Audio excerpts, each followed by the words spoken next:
You're listening to the Rainmaking Podcast, hosted by high-stakes headhunter, author, and professional speaker, Scott Love. You're listening to the Rainmaking Podcast, and my name is Scott Love. Thank you for joining me on the show. We've got an interesting guest with an interesting topic today that I think is going to help you. Our guest is Katherine Porter, who is a management consultant to law firms and focuses on legal project management solutions for law firms. But you know what? Her topic is malleable. If you're in professional services, this is definitely going to be applicable to what you do. We're going to talk about things such as client journey mapping. That's an interesting concept. Stay tuned. This is going to help you to figure out what's the best way to onboard clients into your process. This podcast, as always, is sponsored by Leopard Solutions, legal intelligence suite of products, Firmscape and Leopard BI. Push ahead of the pack with the power of Leopard. Also, if you're in the recruiting industry, check out the Placement Club. This is a free learning community for experienced recruiters that I put together last year. We've got almost 900 members. Go to theplacementclub.com and check it out if you're in the recruiting industry. Thanks for listening, and I hope you get some really good ideas from my conversation with Katherine today. Hey, this is Scott Love with the Rainmaking Podcast, and our special guest today is Katherine Porter, and our topic is human-centered design to attract and retain more clients. Katherine, thanks for joining me on the show today. Yeah, thanks, Scott. It's great to be here. Now, this is good. My first question is this. What is human-centered design? I think I may have heard of that somewhere, but I'm not really sure. Kind of give us a working definition, and then I want to dig into how we can use that to attract and retain clients. Kind of help me out. What is that exactly? Well, as the name implies, it focuses on the humans involved with any product or any service. And so really understanding the needs and behaviors of those people and using that to develop solutions that actually meet those needs. Okay. So help me get my arms around this. For people that are in a business development role for professional services, how does that help us to get in front of clients? Yeah, well, I think it helps because you're really understanding who you're selling to. So that helps you work to develop your strategy and how you're going to approach those. And I think it's really important to know who you want to approach. I know I was at a small firm doing litigation, and I started and I was all gung-ho to really start doing business development. And I said to the managing attorney, I was like, well, so what would you say our specialty is? And she said, or who do we help? And she's like, businesses. I was like, okay, can we narrow that down a little bit? Like, what do we do for them? Everything. And I'm like, yeah. So I think part of human-centered design is, let's narrow that down a little bit and really understand the problems that our potential clients are facing so that we can speak directly to those answers. And the way the example I like to give, even though this is a product, it's still, I think, helpful to kind of explain human-centered design is think about Apple. When you buy an iPhone, you don't just go to the store and buy the iPhone. So you walk into this beautifully curated store or website, right? Then when you get, you buy it, it looks beautiful. It's in this beautiful, pristine white box. And like that, it's not just a product, it's a whole experience. And Apple plays on that. They do that really, really well. They really, understand that they're giving their customers not just a product, they're giving them this whole experience. That's interesting because I remember anytime I'd opened up an Apple product, I still remember how the plastic layers are on top of each other and you pull it off and it just comes neatly off. And then just the way they even package it, you're right. And even the quality of the boxes that they would use to pack it in. You're like, I don't want to throw this box away. I could probably sell it and make some money somewhere because it's such a nice box. You just look at that. That's just a nice box. So that's interesting. So you're saying that we as professional service providers should look at the whole experience of our prospects and clients working with us as an area where we can make improvements. Is that what you're saying, Katherine? Exactly. And I think the first step is to really develop that empathy. And that's design thinking is often used to implement human-centered design. And the first step there is empathy and developing empathy. So that means you really understand those clients and their needs. And so that could be interviews. It could be intake, right? Where you're just really learning about what they need, listening to them. And also, so helping so you can focus the solution and deliver the solution that they're really looking for. I think, I'm a lawyer, and I think a lot of professional service providers, such as lawyers, tend to take the view that they're the experts in the room. Like, just tell us, what the problem is and we'll solve it. But I think more and more we're moving away from that, and clients are more sophisticated. They're more knowledgeable, whether that comes from Google or somewhere else.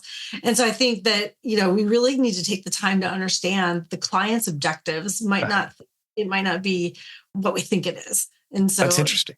Taking the time to understand that will really help the client feel valued, the prospect feel valued, like, okay, this person really understands me. And then hopefully going through hopefully they become clients, and then it helps that relationship just continue to grow. That's really interesting. And I think it's even more important, especially now and in the near term future, as any sort of professional service seems to be increasingly competitive. And you have some people on one end, they're going to capture business just by lowering price, and they're not going to do anything else. And that's all they can do. Other people that for years have relied on their firm or their organization's brand equity, that might not mean as much to somebody. So I think what you're talking about is something that can be a competitive advantage for someone to really look at their whole experience of a client working with them.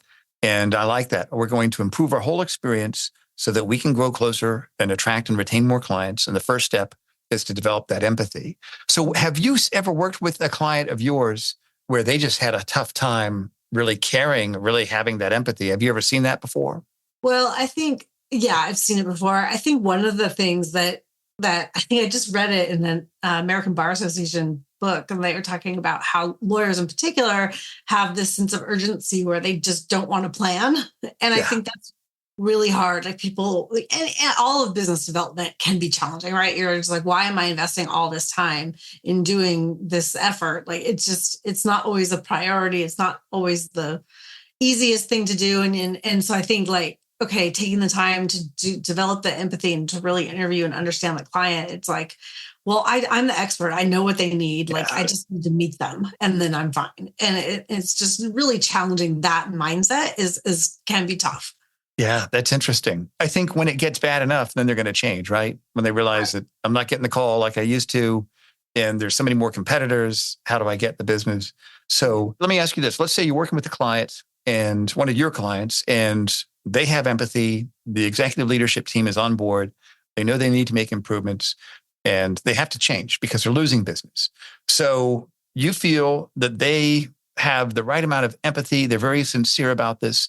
Where do you take them next after you're working with them to really use that human-centered design in making improvements? Yeah, I think the first thing is I'm a big fan of maps. There's a lot of mapping in my world, but it's a client journey map, and they can be really high level or really detailed. And you just kind of walk through the different touch points that the client has with you. And you think about who, and by you, I mean anybody at your company. So it means, who's sending the invoices? Like, that's a touch point, right? Sending the invoices, the managing partner, that managing the matter, managing the client, that's obviously a main touch point. And so, like, throughout the journey, thinking how are they thinking? What do they need? What do they feel? And how do we help them do that? And it isn't just the client journey. So even though there's the journey map, and the journey map is the client, but you're also thinking about your support staff and the business office and how they're interacting with the client. And it also is developing, and this is, I think, something that people really resist, is understanding what your people need to provide that really good experience to that client. And so anybody who touches that client, their needs and behaviors need to be addressed. Well, this is interesting. So how long does it take? Have you seen organizations to really map out this whole client journey map? How long does it take for them to really get into that? It really shouldn't take all that long. It's just a matter of doing it. And it might be, and it's an iterative process. That's design thinking, human-centered design. It's all about iteration and trying, getting better. And of course, once you've got some models already laid out, you can use those over and over again, because the client journey might be different for some types of matters, but overall, most of your similar matters are going to have similar client journey maps, right? And so I think that it shouldn't take more than a few hours, I would say. But the tricky part is using that map. You don't want to just stick it in a drawer and never think about it, right? You need to figure out what are the action steps that are priorities out of this. Like, Yeah, that's interesting. And is this like a flow chart that you've seen where it has the circles for the beginning and the end, the arrows to show the action, squares and Yeah, triangles? that could be one way to do it. I've also seen it done on an Excel spreadsheet where you have the like touch point on the top and then the people involved are listed and it could be roles or names. And then it would be under that, you'd have like any technology that's involved and the documents that are involved, things like that. And so then, and you're talking about the needs and the feelings and the behaviors. Yeah. So that's so that, like I said, it could be a chart with that information on it. I've seen it done as a circle, people going around the circle and that captures all that same information. That's interesting. Have any of your clients ever reached out to their clients to get any feedback or input on the client journey map? Yeah, not that I know of. I know other clients or other businesses and other industries that I've talked to. They always say that the reaction is usually, I've never had anybody ask me this before. Yeah, right. Right. And so it's really, it's a game changer for the attorney or the service provider and how they think about their work, but it also directly impacts the clients and hopefully you'll see that positive feedback. I can see what you're sharing could be used in so many areas, not just in terms of getting clients, but I work, as you know, in the recruiting industry, and I work with big law firms and I work with their internal recruiting departments. And I've actually done seminars through National Association of Law Placement, which is their trade association, on how to make improvements. And I've never articulated it the way that you have, that's a client journey map. Even if people don't buy or if they don't join an organization, there's a story, and bad news travels faster than good news. And so I think that you could use this for recruiting, for client development, for other types of ways that you have to get people to join or buy something. So that's really interesting. Have you seen any law firms kind of push back on this whole concept? And maybe not necessarily just law firms, but any sort of larger organizations like this is just too much work or anything like that? Yeah, it really depends on the field, on the industry, because a lot of companies like Apple that we talked about earlier and other companies, they're already using human-centered design and design thinking in other areas, and they just don't always think to apply that to, client acquisition or client care after acquisition. So I think that answer is always yes. There's always pushback, especially lawyers. I think every industry thinks their people are the most resistant to change. Right. So, but I think lawyers might take the cake, but I don't know. So there's always that pushback of like, I just don't want to take the time. I don't see the value in it. But I think that you can look across other industries and see examples where it really does make a difference. And one other side benefit, I think, would be that the staff that aren't real owners, they don't have any equity. They may have emotional equity, and that's it. I'd be willing to bet that if they see their leaders going through this kind of exercise, it sends a signal as to what the culture is really all about. That we really care about our clients. We really want to make sure that they get the best experience possible. I'd be willing to bet that the side benefit is also retention of staff because they want to be with the winning team that's taking steps to really win the hearts and minds of their clients and retain their clients by really drilling down on this. So let me ask you another question. Once we have this client journey map, what's kind of the next big rock in the bucket, so to speak, where organizations need to focus to really improve their experience? Yeah, well, I think the journey map might point out holes or gaps that you think, oh, this could be better. I mean, you want to ask like, what's the low hanging fruit? Like, what is something that I think would be easier to improve? And let's start with that and go from there. But you also, and you mentioned the staff, and I'm really glad you brought that up because it's really important that the staff obviously has input into the processes. And also you need to make sure they do feel valued and have them get more motivated to provide that top level service, whether they're the person that creates the invoices or the person that, just whatever role they have. And one metaphor that gets used a lot for this concept is the stage, the theater. So the client's the audience, managing attorney or managing provider is a person on the stage. But backstage, you've got all the people that are making sure the scenery is moved and the props are in the right place and the curtains go up and down when they're supposed to. And, all that backroom stuff that happens to make that production look great to the audience. And so I think that's just a really big mindset shift for people in service industries because, like I said, products tend to think more about their users, but with services, I think we think, well, we're not Apple. We don't make phones. We provide service, and every client is slightly different. How do we make this a thing? And I think it's like, no, you can make it a design and experience around your own product or service. That's interesting. And I like that metaphor that gives a visual in terms of how it's supposed to be, in terms of how you can get everybody to see what their role is to really make the audience get that great experience. What are some of the challenges and the pitfalls as an organization goes through this? They start with the client journey map and all the other things. They look for improvements, low-hanging fruit, like you mentioned. What are some of the areas that they need to watch out for, certain pitfalls that they might want to avoid as they go through this process? Well, a lot of people, like we've already talked about, the resistance to change, but also the kind of like, okay, we've done it. We've done it. It's done. We don't need to do it again. And I think that that mindset of like, okay, we've done it. We never need to look at this again is just not, that'll get you stuck. You're not going to make progress. And that might work for a couple of years or a few months even, but then in a year, you just need to keep iterating and check in with your clients, check in with the staff, check in with the managing partners or whoever's, check in with everybody and make sure everyone is still providing that service, is still meeting those client needs, still getting what they need to provide that high level service.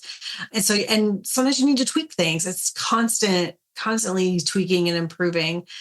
So that can be a challenge for some firms because they just it's like fix it and forget it. And that doesn't really work with really what you're trying to achieve with going to the effort of making your client journey maps and understanding what your staff and support people need. So that's one challenge I would say is very typical. Yeah, that makes sense. It's not fix it and forget it. How often do you think they should go back? Let's say they've launched it and they've implemented changes. They start with the low-hanging fruit. They see where here's some opportunities. How often should they regroup and meet to discuss the plan and to make subsequent changes after they've got some momentum going? Yeah, I think that really depends. True lawyer fashion, it depends. So, it's if they're getting positive feedback and things are going well, then maybe you don't need to check in for 6 months or a year even. And then, but if you're not seeing the results, then maybe you need to tweak something. And so you go back. You may not have to go all the way back to the blank drawing board, but maybe you're making more of an effort to revisit it sooner rather than later. And I think that you can just you create that culture, like you mentioned, where, people are invested in it because they see the benefit and it motivates, everybody's kind of motivated on the same page. So, they're going to pick up on things like, hey, so you have to create that culture where people feel comfortable coming and saying, hey, I know we've improved this, but I think, what if we did this? Like, we have to foster that communication of like, we're always seeking to improve it. So I don't want to miss out on an opportunity just because it's not my time for my yearly review when, Sam over there has this great idea of how we could just tweak this and maybe it would be an improvement. So, it's really up to it depends on the circumstances of the service and how it's being implemented. Okay, that's good. And so tell me this then. Tell me an organization that you worked with, and you don't have to mention their name, but what were the challenges they had before they hired you? What were kind of the major areas that you focused on and where they made improvements? And what was the result? How soon was it that they started seeing some positive results from their efforts? Yeah, well, I was a firm that had a large client base and things were just really inconsistent. Like when they would get an intake call, sometimes, this person over here, person A would answer the phone and they would give a different experience, a different speech or whatever than person B. And so there was just a lot of inconsistency and clients were not being qualified correctly. And so they were getting matters that didn't really fit. And it was just all kind of chaos. It was like, some people were just signing up everybody they talked to. The other people were being more selective. And it was just there was no clear messaging. There was no clear plan for how to onboard these clients and to qualify the leads. So I came in and I said, so again, I started with the client journey map, and I said, well, what journey, what do they go on, and how do you want that to look? And at that point, we were just looking at intake. So what are the touch points as the client becomes a client? Do they make a phone call? Do they send an email message? I think you've probably talked about sales funnels before. So you think about like, where are they in the funnel, and right, what's that experience like for that client? And so I think so we did that work, and I have to give it was a law firm credit. They were really open to it. And I'm in the position where people come to me, so they're already kind of like, at least some of them are on board with it, so that's always helpful. But I think that they let me come in and do this and really work with their staff and their other attorneys and see to create those maps and implement them. And it did not take long to see an improvement, maybe even a month or two. It was that's great. Because it was just like I said, it's a mindset shift. And I think you've experienced it. We've been talking. It's like all the time, it's like, it's just like thinking about it. Was it that obvious? Right. Just like it makes so much sense. And it's a remarkably simple concept, but I know execution is really where things are all really where they can get cumbersome. That's why a consultant like you helps them to execute and take action on that. And so as we bring things to a close here, Katherine, if you could suggest 3 action steps people can take to really get started implementing some of these ideas, what would those 3 action steps be? Yeah, well, the first one is probably the one you've heard me say about 20 times. It would be the client journey map, and just to really, and that involves a lot of interviewing, a lot of talking to clients, a lot of talking to your staff and your colleagues to see what their perceptions of the client experience is, and of course, if you can talk to actual clients, that's even better. Hopefully, people have that relationship with clients, and they can have those conversations, because it's so valuable. And then the other thing I also like is kind of corollary to this, and it's another map, is workflow mapping. So it's similar to a client journey, but it's looking at one particular process. So it could be, if it's a lawyer, it's discovery and how you're going through the process. So you get served with discovery, you draft the responses, you contact the client, and the workflow map is like the flow chart that you were describing, where the diamonds for yes or no, And it also, I think one of the things that I really liked about it when I was first introduced to it, it's like, that makes so much sense. Is the swim lanes. So you not only map it left to right, you're also kind of mapping up and down with the roles. And if you have names, that's fine, but roles are fine too. So, you're saying, okay, the secretary or the paralegal sends the questions to the client, but before they do that, I need to make sure that I receive the discovery and I've got the secretary preparing the shells for the responses. So so that goes up to their box or their lane. And then, so just kind of goes up and down through the lanes. So it telling you who does what. And I think that's really valuable because people see where their work fits in. Yeah, right. Right. And then where does it go next? I'm like, okay, I've done this. Where does it go next? And they just know that. Again, and both maps, they're useless if they just sit in a drawer. So you do, need to implement it either through a software tool. I use a project management tool called ClickUp, but I think Clio has some of this capability. And other practice management softwares have this general, some capability to do this in some fashion. Right. You want to try to automate it if you can, automate the process so that it's obvious when the next step is going. And then if it's an email that needs to go out, boom, you can automate that. Right. And so, but yeah, you just need to figure out what's the right tool or how are we going to implement this boots on the ground. Say I'm going to know, okay, this is ready to go to the client for signature, or this is ready for the secretary to mark the tables of authorities, which I learned is from doing them myself. It has to be the very, very, very last thing, right? Before it goes out the door. In terms of our structure, that's a really huge number one, the client journey map and also the workflow mapping. And I want to ask you about some resources on this here in a second. But if we could kind of tee them up for 2 more action steps, what do you think those would be for people listening? Oh, I was listing those separate actions. Okay. So the journey map, the workflow map, and then the implementation. Got it. Okay, good. Okay, good. That was my mistake. So the workflow, and then what was the third one? Implementation? Implementation. Yeah. Usually using a tool, a software tool or something to try to make it as possible. Are there any software tools that you recommend for this? Any ideas or things that you've seen work effectively in the past? Yeah. My favorite tool that I use is called ClickUp. And I just sort of fell into it, but I love it. It's really versatile. It can be a little bit of a learning curve because it's not as intuitive as some of the other ones that are out there, but I feel like it's really, you can do a lot of customization on it at the lower price points, which is something that isn't true to other ones out there. But any project management tool would be able to do this. And also a CRM, sometimes you can use ClickUp or something else as a CRM. It might just take some customization. But a lot of other firms, like with law firms, I know it's Clio Grow, I think, is basically a CRM, any way of tracking that lead and how they go through the process to become a client. So that would be implemented. That's a way to implement the client journey. That's great, Katherine. And then tell us about your offerings. What services do you have and that you do that you'd like our listeners to know about?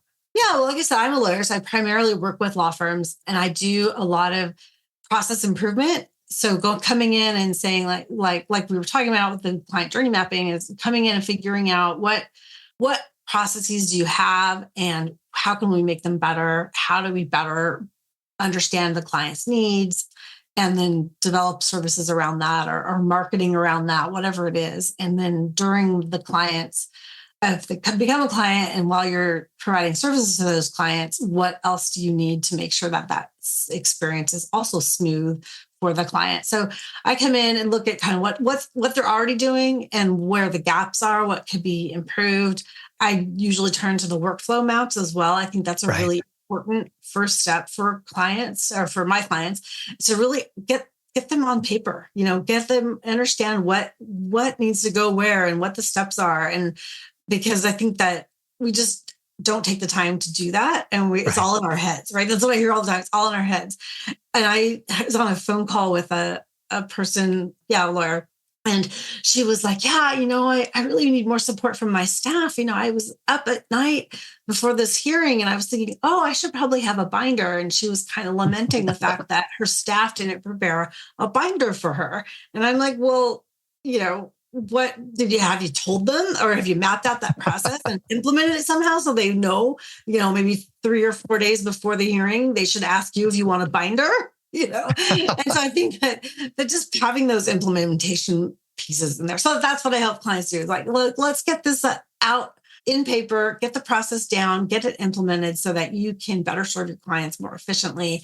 And I think more profitably because you save a lot of time. This is great, Katherine. Thank you for being on the show. We're going to put your links for people to reach you and also your LinkedIn link so that people can connect with you directly.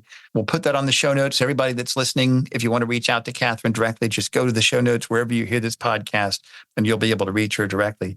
Thank you for being here. Great job. Great information. I learned a lot today and I know our listeners did also. And I'd love to have you back on talking about project management because I know this rabbit hole can go pretty deep. There's probably a lot more that we can talk about. So thank you again for being here today, Katherine. Yes, thank you, Scott. It was great. Thank you for listening to the Rainmaking Podcast. For more information about our recruiting services for international law firms, visit our website at attorneysearchgroup.com. To inquire about having Scott speak at your next convention, conference, sales meeting, or executive retreat, visit therainmakingpodcast.com.